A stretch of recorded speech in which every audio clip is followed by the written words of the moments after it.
Maya,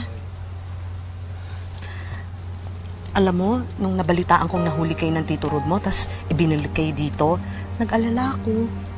Kamusta ka na? Ang nanay mo, kamusta?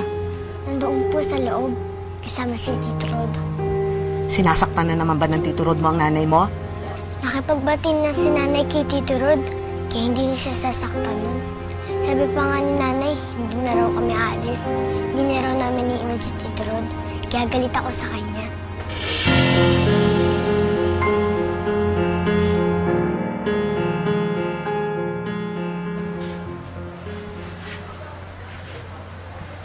Tamang-tama tong sabaw na to para higupin mo mawala yung pagkalasing mo, Rod. Bilisan mo na pagkain. Sige. Kaya ka galit kasi iniintindi mo lang si nanay. Eh, ganun din naman si nanay mo sa'yo. Ikaw lang inaalala niya.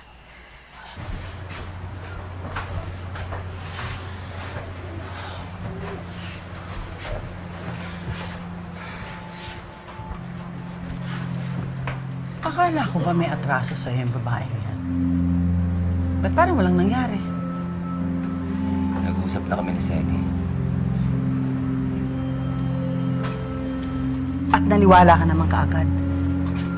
Ang hirap sa'yo, mismo yung paikutin. Nagsisi na po kasi ako. Saka, nag-usap na po kami ni Rod.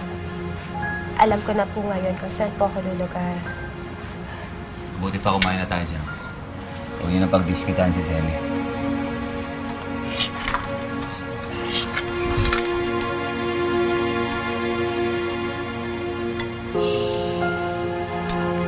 Teka lang po, tatawagin ko lang po si Maya.